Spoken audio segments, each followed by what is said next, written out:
Nakatakdang daluhan ni Pangulong Ferdinand R. Marcos Jr. ang dalawang mahalagang pagpupulong sa United Nations General Assembly sa susunod na linggo. Yan ang ulat ni Clazel Pardilla. Dalawang mahalagang pagpupulong ang dadaluhan ni Pangulong Ferdinand R. Marcos Jr. sa United Nations General Assembly sa New York sa susunod na linggo. Bahagi ito ng 2 araw na state visit ng Pangulo na layong isulong ang kapayapaan at kaligtasan sa pandaigdigang entablado. Napakahalaga po ng biyaheng ito. Ito po ang tamang pagkakataon dahil sa mga nangyayari ngayon sa Middle East. Ang UN ang pinakaangkop na lugar upang manawagan ng ating Pangulo para sa kapayapaan sa Middle East at sa kaligtasan ng lahat ng mga sibilyan, lalo na ng ating mga kababayan. Importante ang partisipasyon ng Pilipinas sa UN General Assembly. Nagsisilbi kasi itong plataporma ng mga bansa para talakayin ang isyu sa seguridad, ekonomiya, climate change at krisis na hindi lamang nakakaapekto sa isang bansa, kundi sa rehiyon at sa buong mundo. The President will offer a voice from our region, from developing countries, and call for restraint, respect for international law, including the UN Charter and humanitarian law, and for all concerned to return to the negotiating table for peace. Makikipagpulong din si Pangulong Marcos kay UN Secretary General Antonio Guterres para pag-usapan ang nangyayari sa Middle East at ihahayag ang determinasyon ng bansa na makipagtulungan sa organisasyon at humanap ng solusyon sa mga problemang kinaharap ng international community.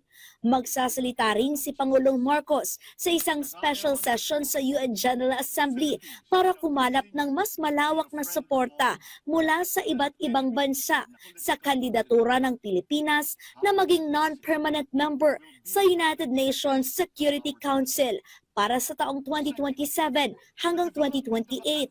Mahalaga po ito dahil nagbibigay ito sa Pilipinas ng kapangyarihan at boses sa mga usaping global safety at security.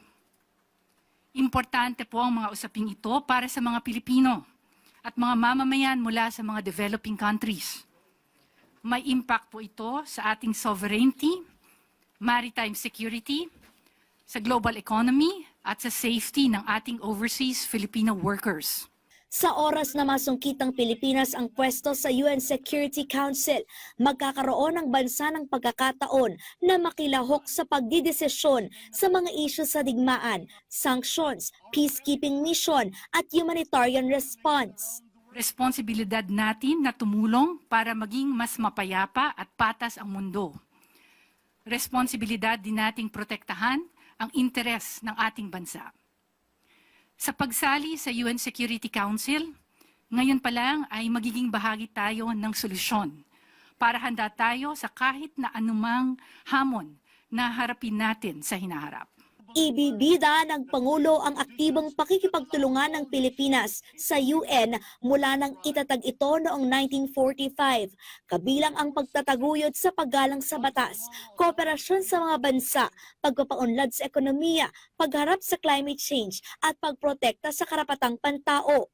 Makikibahagi rin si Pangulong Marcos sa ika-70 sesyon ng Commission on the Status of Women.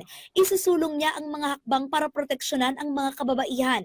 Sasamahan si Pangulong Marcos si First Lady Liza Arnata Marcos, mga pinuno ng Department of Foreign Affairs, Department of Migrant Workers, Presidential Communications Office at iba pang opisyal ng gobyerno. Magtatagal ang working visit mula March 9 hanggang 10.